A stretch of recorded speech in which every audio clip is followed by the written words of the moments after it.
Mike's on. All right, a little after 6. Thank you, Bob. And again, thank you to everybody here at the Fan for from Bob to the Mink Man, to my guys here, Mons and Chris McGonigal, to represent all the producers we've had and all the board ops we have had through my days and through the Mike and the Mad Dog days, to all the people I've worked with here, from Eddie C. to the dog, to Imus, to all the people who have been a part of the Fan for all these many years. And I'm not going to mention everybody because I don't want to leave anybody out, but from Susan Wallman to, all the different people, to everyone who's worked here, to all the different shows, to Joe and Evan, to all the different guys who have ever worked on the station, and all the people who came in. There's a lot of them that are still here that broke in the 80s, more than you would think. There's a lot of them that have been here because the Fan has always,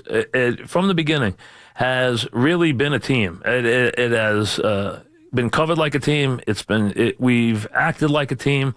And we have always been, I think, even though we've had our squabbles at times and stuff, we've always been run like a team, and we're a very successful and proud operation.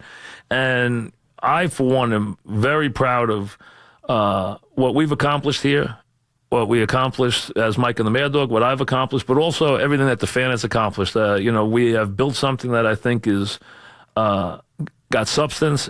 It's become an iconic station.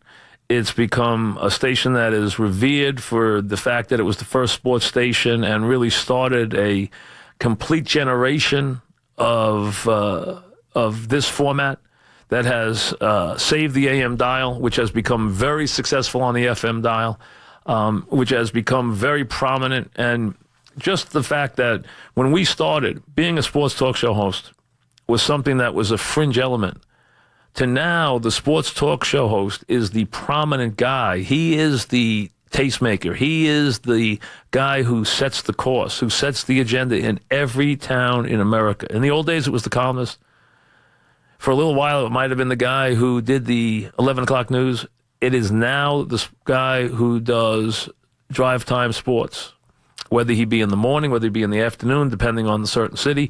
The bottom line is it's the guy who does sports talk. And now kids, I hear from all the time who say, I went to school.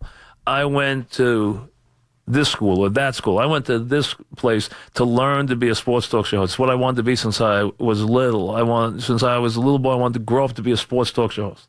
And that has changed dramatically. And I think the Fan and Mike and the Mad Dog and other shows have done that. And as we leave that behind, I'm probably proudest of that, of everything, is that we kind of changed the way sports talk is perceived, and we changed it as a destination and as an occupation, and I'm very proud of that and the place it now has in all the sports media. I thank everyone here that I've worked with throughout the entire building, for those who have been here a couple of years to those who have been here for 30. Like I said, it's been an incredible run. When I got to Astoria, I remember going there for the first time. Like everyone else, I had dreams of being able to accomplish something. From the first day I went in there, I wanted to stay there. I wanted to do afternoon drive. It was a dream of mine.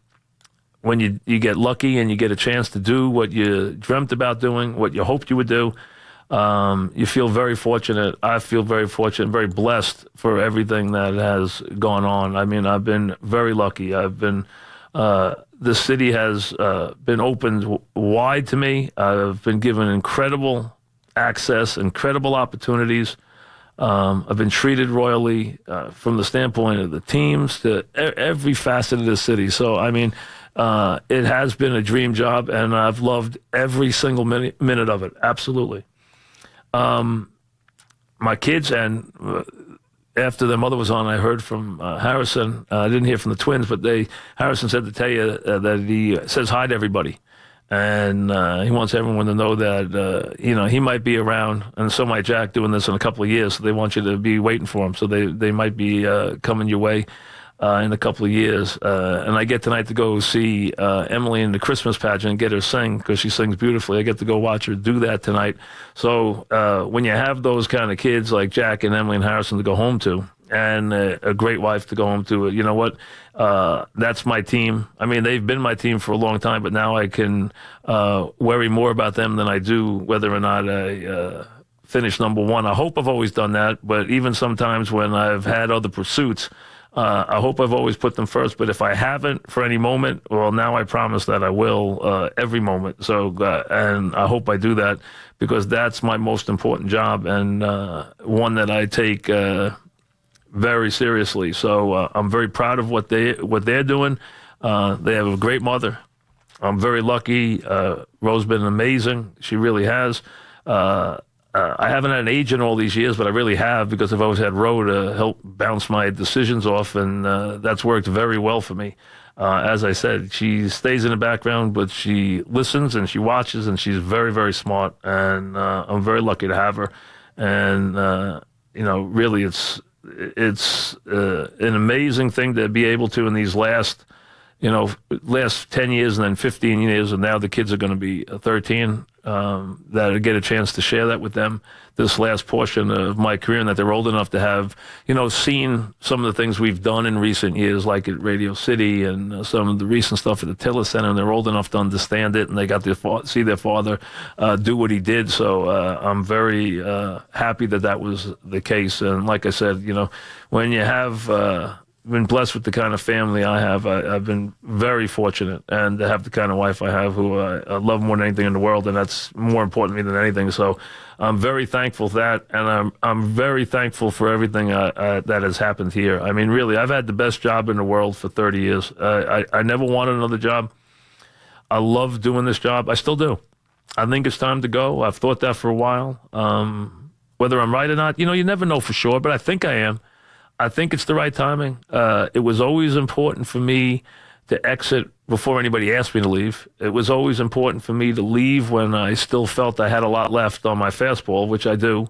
And I'm not going away completely. I'm not going to talk about any of that now because it's not fair to the fan, and it's what we agreed upon. And they kept every word to me, whether you're talking about the CBS people and Les Moonves, or you're talking about the Entercon people and David Field. They have kept every word to me about allowing me to do anything I wanted to do. They told me, you can leave any way you want. You can call all the shots.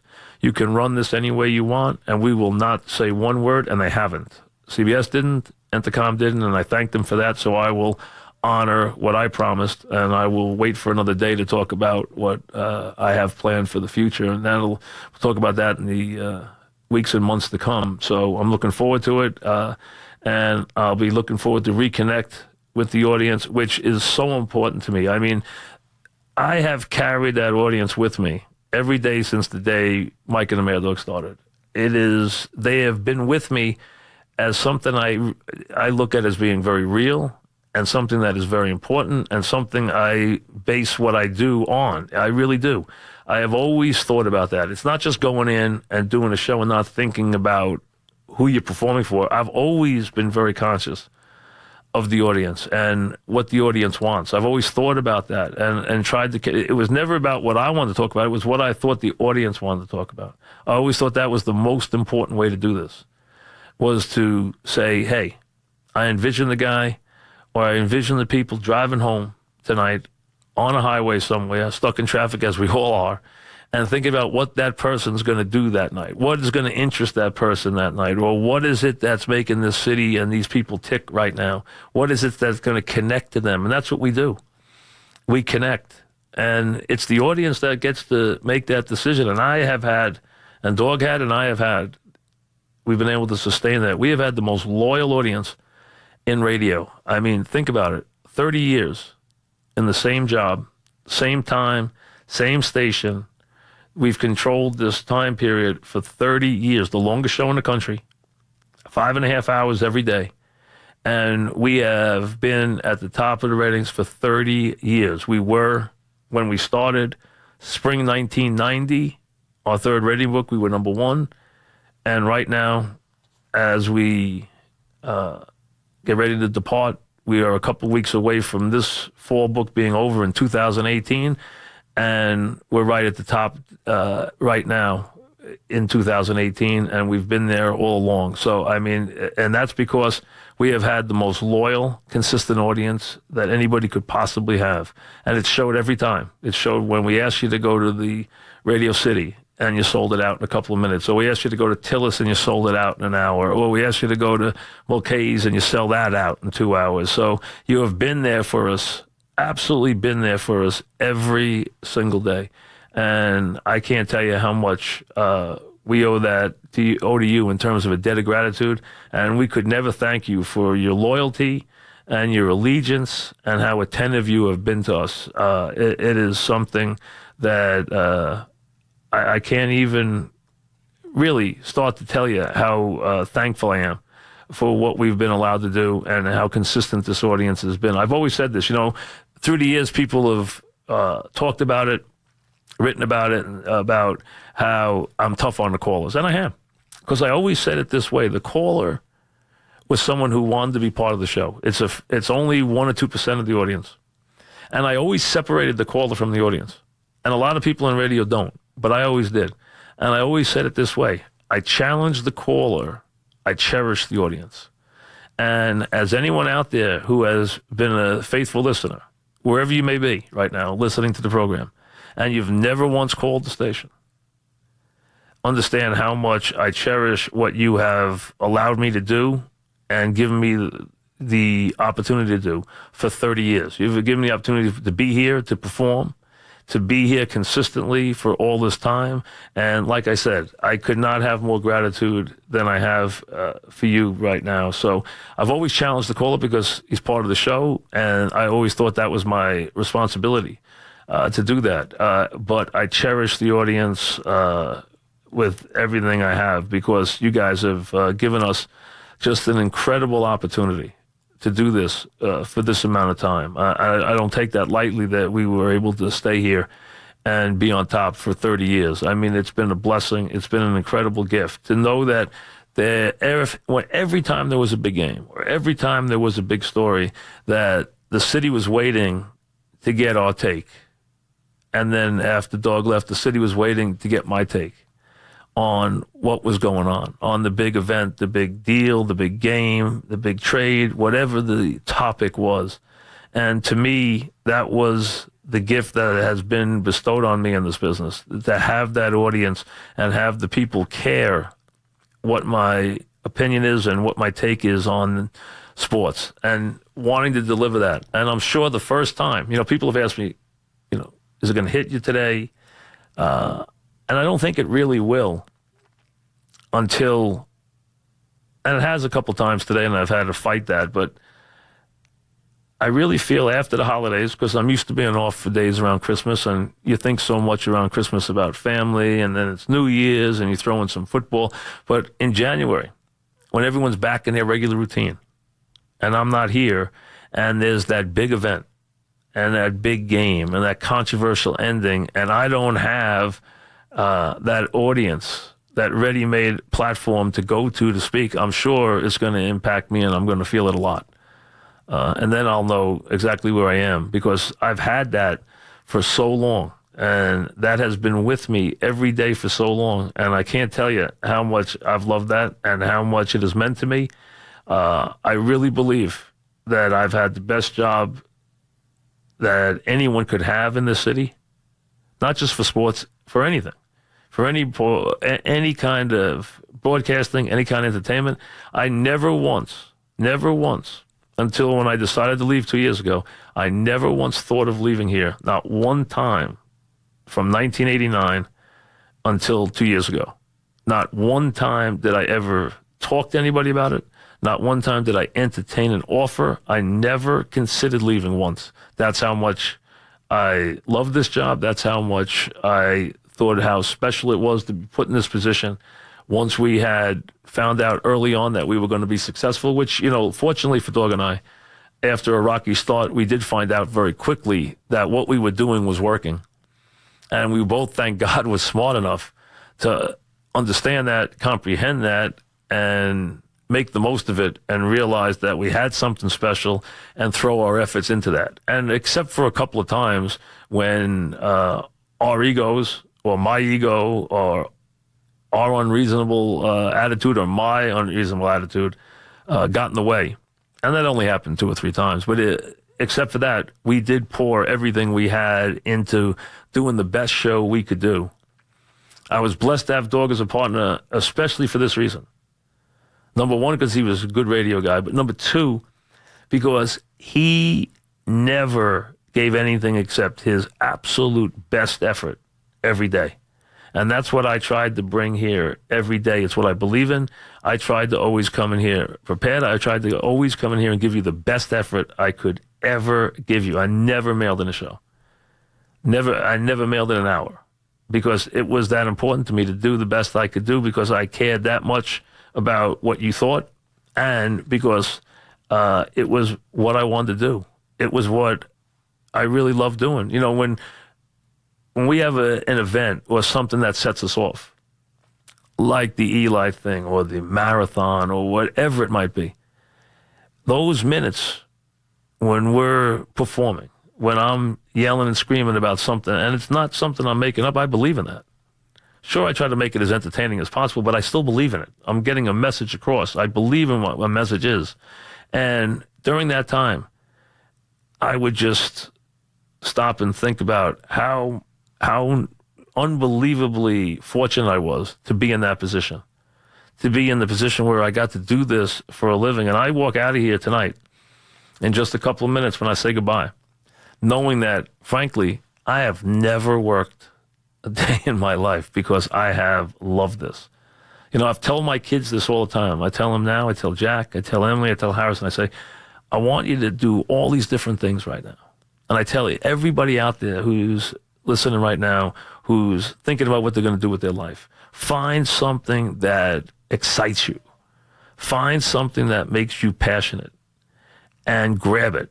First, find out what it is you love and grab it. And then if you can find something, you're blessed. But if you can then, after you're done with your schooling, find something that you can make a living at that you love, well, then you're not only doubly blessed, you'll never work a day in your life. And I walk out of here after 30 years. And I've been handsomely rewarded. But I'll tell you this. While obviously I negotiated as tough as I could, that's a different story. But I also feel like I've never worked a day in my life. Luckily, I didn't have to. There weren't a lot of things I think I would have been good at. But I found something that I knew how to do and something that I love doing. And I leave here after 30 years feeling so unbelievably grateful and unbelievably blessed that I've been able to do this. This has been a great station. It's the greatest city in the world. You guys are the greatest fans in the world. You're passionate, you're knowledgeable, you care, and that means so much. To go to a city that has no passion, anything without passion is just not the same as something with passion. Passion makes everything better. Passion makes everything more exciting, more challenging, more dynamic, and that's what this city has about everything. I mean, we fight for everything. We fight for a seat on the subway. We fight for the next inch, the next parking lot. We fight for the next lane in the highway. We fight for everything. That's what we are. We're fighters, but that's what makes it great. It's the hard part. It's that it's hard is what makes it great. And that's what the city is. It could be hard, it could be nasty, it could be competitive, but it also is challenging, and it's dynamic, and it's passionate. And that's what we bring, and that's what you guys bring to sports. And that's what anyone who sits in this chair has to bring every day. And, you know, I've been asked a lot over the last couple of weeks, you know, how much you're going to miss this. And like I said, I don't know yet. I'm going to miss it, I'm sure, a lot. But I can tell you this.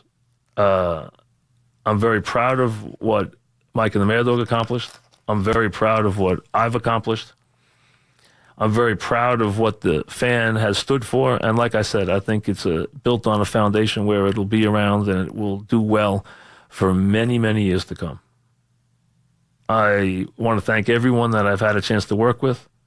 I wish you all success. I wish the people who are going to follow me, Continent and Maggie and Bart, nothing but success. I wish them good luck. because they're part of the fan, and I will always be part of the fan.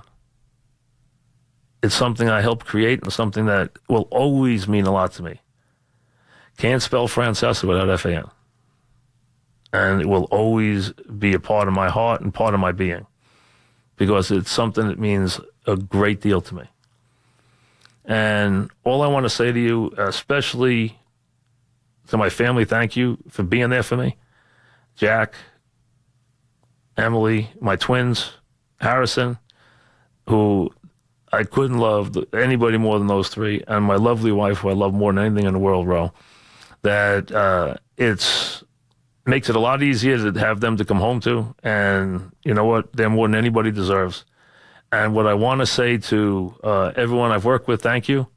To the people who have been my day-to-day people here with me, my update guys, Mons and Chris. Cherney, who's been with me for 25 years. We fought like crazy. We didn't talk for months. Sometimes he probably hated my guts, probably more often than not. But you know what? We were able to be incredibly successful together, and that's really what it's about. That's what his job is. He had to manage me, and that's what he did. And we were able to win a whole bunch of championships, and I'm very proud of that, exceedingly proud. But more than anything else, going out, I want to thank you guys, the listeners, the audience. Because without you, we don't last a week. We don't last a month. So what I'd like to say to you is I will miss you. I thank you. And from the bottom of my heart, I love you. Goodbye.